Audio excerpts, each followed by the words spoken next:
Hello everyone, today we learn about a new subject concept that is advertising. Advertising basically क्या होती है, जो हम एड्स देखते हैं टीवी में दैट उसको एडवर्टाइजमेंट बोलते हैं।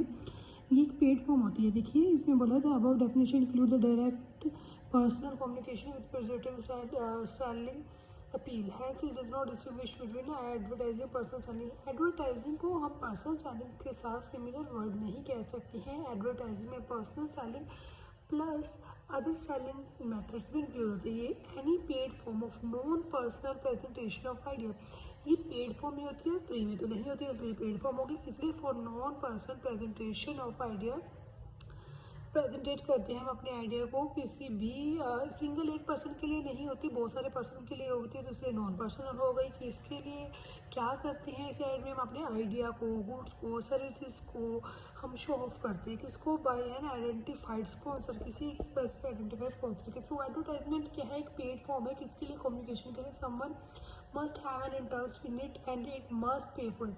जिसको इंटरेस्ट होता है वो इसको बाय करता है और इसको पे करता है। Advertisement is not personal communication होती है। There is no personal one to one contact. जैसे कि मैंने आपको बोला कि किसी एक पर्सन के लिए ये एडवर्टाइजमेंट नहीं होती है, तो ये face to face one to one contact के लिए नहीं होती है between advertiser and receiver. Therefore advertisement take the help of media. हम बहुत सारे लोगों तक पहुँचाएंगे तो हमें मीडिया की हेल्प लेनी पड़ेगी, क्योंकि आज के टाइम में देखा जाए तो मीडिया में almost all persons are connected to separate the message across the target market, ताकि अपने टारगेट मार्केट तक हम जो मैसेज को पहुंचाना चाहते हैं वो मीडिया की हेल्प को लेकर एडवर्टाइजमेंट के थ्रू पहुंचा सके। Advertisement can be of an idea, product और सर्विस।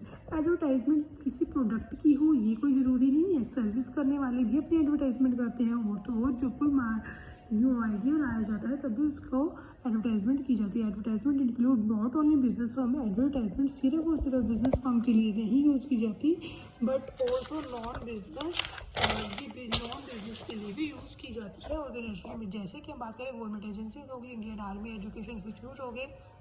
प्रेजेंट टाइम की बात करते हैं, events are market. For example Kurukshetra development board advertise heavily the event of Gita Jayanti Haryana tourism advertisement Suraj Kund Mela etcetera. जैसे इन्होंने एग्जांपल दिया कि अगर आप प्रेजेंट की बात करें तो एग्जांपल लेते हैं कुरुक्षेत्र यूनिवर्सिटी का, जो कि गीता जयंती का फंक्शन ऑर्गेनाइज करते हैं इवेंट, उसमें ये अपनी ऐड करते हैं। The sponsor of advertisement must identified. जो भी एडवर्टाइजमेंट कर रहा है उसको वो स्पॉन्सर हुआ तो वो भी आइडेंटिफाई इजीली हो जाता है। It is the character of advertisement. इसीलिए हम बोलते हैं कि ये जो है ये उसका एक कैरेक्टर होगा एडवर्टाइजमेंट का, जो कि डिफ्रेंशिएट करता है फ्रॉम पब्लिसिटी। की बहुत सारे लोगों में से एक को ढूंढना मुश्किल है कि एडवर्टाइजमेंट का जो ओनर होगा उसका नाम करना easily. In publicity the agency behind the communication can not be identified, but in advertising the sponsor make himself known to the public. ये कहते हैं अगर पब्लिसिटी की बात करें तो किसी को ढूंढना बहुत हार्ड एंड टफ रूल है, लेकिन इसके थ्रू हम इजीली ढूंढ सकते हैं। Publicity is usually aim at securing a favourable opinion.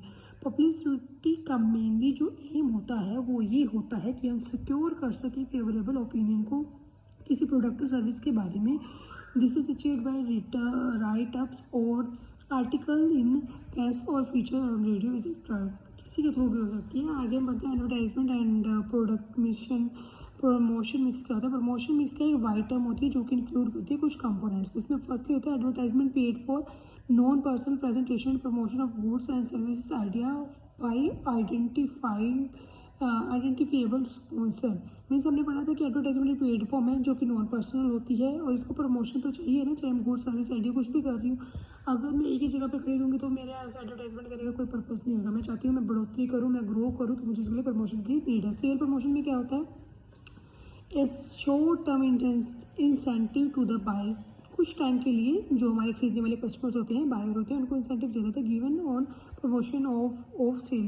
जैसे कि इन्होंने बोला कि प्रमोशन करने के लिए, कि मैंने अपनी सेल बढ़ाने के लिए मैं कुछ टाइम के लिए इन्हें सेल प्रमोशन के लिए क्या करती हूँ, डिस्काउंट जैसे दे देते हैं ना। पब्लिसिटी की बात करें तो एन अनपेड फॉर्म। पब्लिसिटी क्या है? एक अनपेड फॉर्म है किसका? Form of non personal presentation का ऑफ आइडिया बाय है ना अनआइडेंटिफाइड स्पॉन्सर। जिस स्पॉन्सर का हमें पता नहीं होता लेकिन उसके आइडियाज अच्छे होते हैं तो उसका हम यूज़ पब्लिसिटी में करते हैं।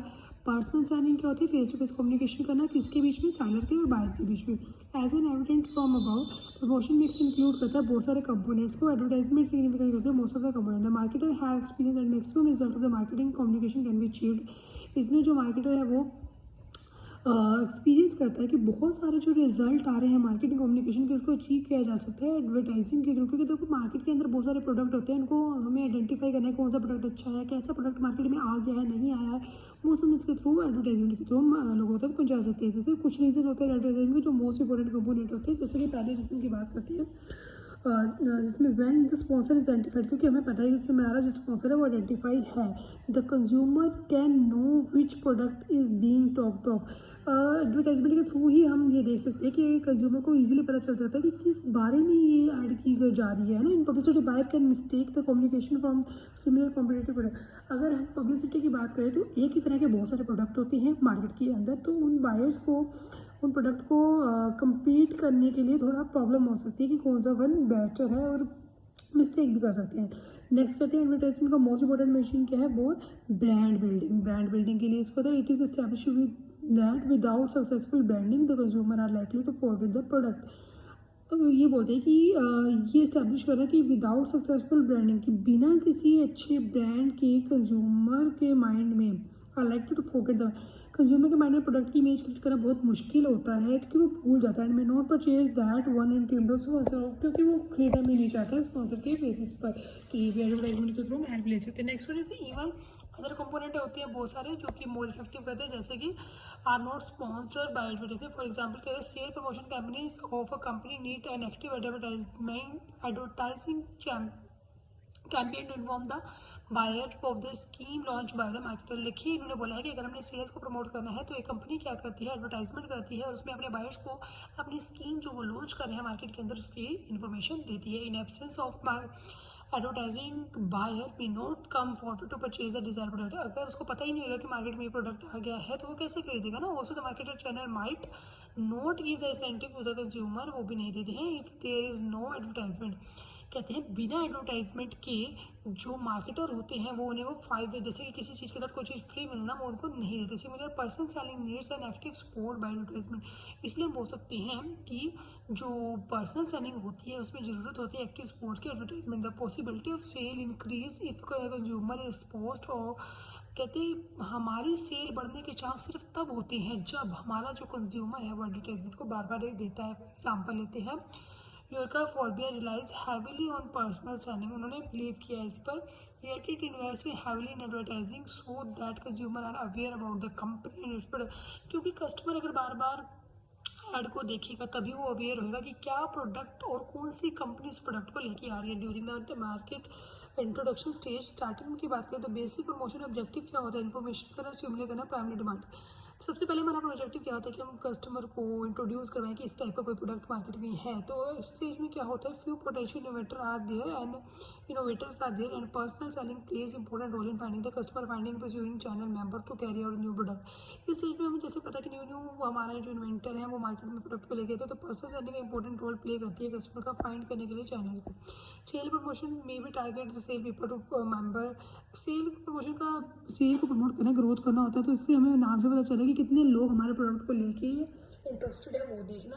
As a product reach the growth stage, जब वो बढ़ जाता है सबको पता लग गया कि इस टाइप का कोई प्रोडक्ट आया, अवेयर हो गए हैं लोग पीएलसी में, तो objective become the promote the brand as competition increase. मान लीजिए हमें पता है कि मार्केट में बहुत ज़्यादा कॉम्पिटिशन होता है, तो उस कॉम्पिटिशन को कम्पीट करने के लिए हम अपने ब्रांड को, जो हमारा ऑब्जेक्टिव है, हम उसको प्रमोट करते हैं ब्रांड का नेम को। As a customer size increases, देखो लोगों को पता चल गया कि हमारे इस नाम का कोई प्रोडक्ट है, हमने उसको ग्रोथ बढ़ाने के लिए हम चाहते हैं हमारे कस्टमर जो बढ़ जाए। तो advertisement and more economical and role to person selling में भी extend the number of outlet.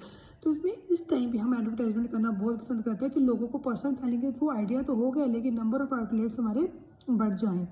In the market maturity stage, अब हम थर्ड स्टेज आती है मेच्योरिटी की, जब हम लोगों को पता भी चल गया है कि ऐसा कोई प्रोडक्ट मार्केट में आ गया है पर उसकी ग्रोथ होनी भी, कुछ लोग उसको खरीदना भी शुरू कर दिए। तो इस मेच्योरिटी के स्टेज में क्या होता है, marketer focus competition promotion become more positive. तो वो कॉम्पिटिट देखते हैं कि मार्केट में कितना कॉम्पिटिशन हो रहा है कि मैं अपने प्रोडक्ट को कैसे अच्छा बनाऊँ, कैसे कस्टमर मेरे प्रोडक्ट को खरीदेंगे। At this stage advertisement publicity and sale promotion become more important in the case of consumer production products are aggressive personal selling supplement by more advertising in case of industrial product. मतलब इस stage के अंदर जो हमारी advertisement publicity cell promotion है वो ज़्यादा important role play करती है, क्योंकि जो कंज्यूमर होता है वो प्रोडक्ट को वो बाय करने के लिए अपना इंटरेस्ट दिखाता है। पर्सनल सेलिंग सप्लीमेंट ज़्यादा हमारे एडवर्टाइजमेंट में चाहिए होती है इस टाइम में। Form that have strong brand image, जिसकी बहुत ज़्यादा अच्छी ब्रांड की इमेज होती है, may use remember type of advertisement as a less expensive. वो कम जिन ब्रांड्स बहुत ज़्यादा पॉपुलर हो जाते हैं, लोगों को पता होता है कि हाँ इस नाम का कोई ब्रांड है जो कि प्रोडक्ट बेचता है, तो वो यूज़ करते हैं टाइप ऑफ एडवर्टाइजमेंट का जिसमें कि उनको लेस कम खर्चा पड़े during the sale decline stage. अब सबसे लास्ट वाली स्टेज होती है जब हमारे डिक्लाइन मीन्स खत्म होने वाली, the promotion budget use decrease. अब हमारा जो प्रमोशन का बजट है उसमें हमने कम पैसा देना है, since limited number of customer are at the stage, क्योंकि इस स्टेज में बहुत कम लोग इन्वॉल्व होती है। The form may use target promotion to reach this customer, जो फॉर्म होती है वो यूज़ करती है टारगेट प्रमोशन को ताकि वो अपने कस्टमर तक